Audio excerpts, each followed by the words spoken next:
What are we doing here? And where are we gonna go? It's like we just woke up one morning, and then it's welcome to the show. Don't ask any questions, just go with the flow. Make as much money as you can, and try your best not to get broke. Copy everything you see on the TV, from the hairstyles to the clothes, and don't think too often, just do exactly as you're told. And if you ever get confused, then just turn towards the alcohol. You'll still hear your thoughts, then just turn up the radio as you learn to live a lifestyle of drugs, sex, and rock and roll.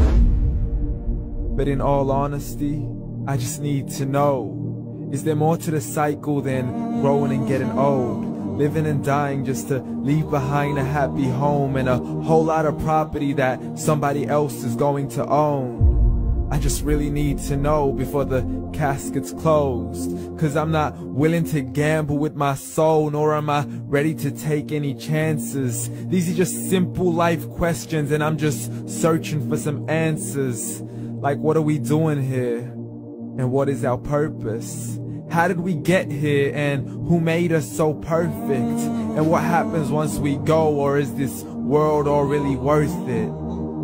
Questions we don't answer because apparently we don't really have to. There's no purpose to this life and our existence is merely natural. Then in that case, please let me ask you, did you create yourself, or was it somebody else who had fashioned you? 'Cause you're a being that's impeccable, faultless and unparalleled. You're a product of supreme intelligence, and I'm merely being rational. For there isn't a camera on this earth that can come close to the human eye, nor a computer that can compete alongside the human mind. And if the whole world was to come together, we wouldn't be able to create a single fly. So many signs, yet we still deny. As science tries to justify that all this could come from none, when it's a simple sum. 0 plus 0 plus 0 cannot possibly ever give you 1. So from where did all this order come? For everything has its origins, a maker, a creator of its own. I mean, the only reason you're watching this video is because somebody had to press upload. So we can believe in the Big Bang, but I'd rather believe in He who caused it to explode. Allah, the creator of everything, along with every single soul. The ever-living, the master, the only one who is in control. Unlike his creation, beyond our imagination. And no, he's not a man, nor does he have any partners in association. He's on his own. And no, he did not ever leave us alone. Just like every manufacturer, he left us with an instruction manual. The Quran and Islam, and I'm sorry to jump to conclusions, but it's the only one possible.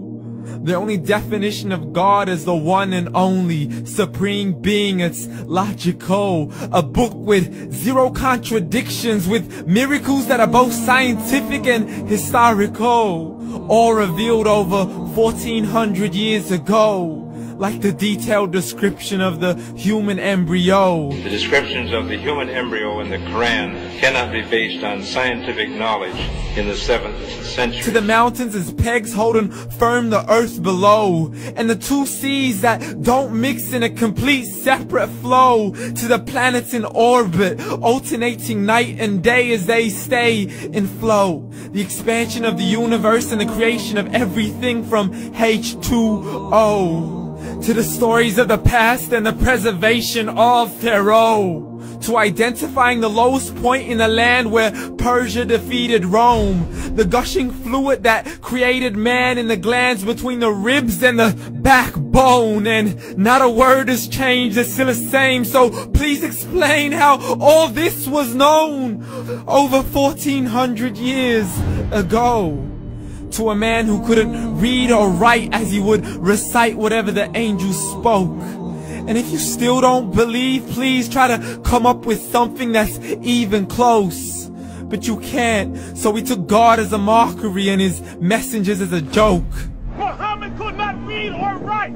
How's somebody who can't read or write gonna start a religion? Dismiss the scriptures as legends and tales of the ancient folk, as we live life according to our whims, desires, and hopes. saying this life is the only home we will ever know. We will live then die, then simply turn to bones. YOLO! Correction, after the grass dies, the rain arrives and it regrows, and Allah promises to do the same thing to your very soul and bring you back from your very fingertips to your toes, as the all-seeing supreme being watches us so close, and we are surely being tested in our wealth, our health, and our self, and everything that we've been blessed with. So believe, for we will surely be resurrected and be brought back to our Lord and account for every single deed, as He hands us our books and orders us to read. From the bad to the good and everything in between. You yourself are sufficient for your own accountability, so don't be mad at me. You are the one who thought He wouldn't come back to me. I gave you a whole life long to search after me, but you were busy in all that which was temporary. So read, and glad tidings to all those who believed. And if you disbelieve, read. And don't let that day be the first day you find out what your life really means. Read.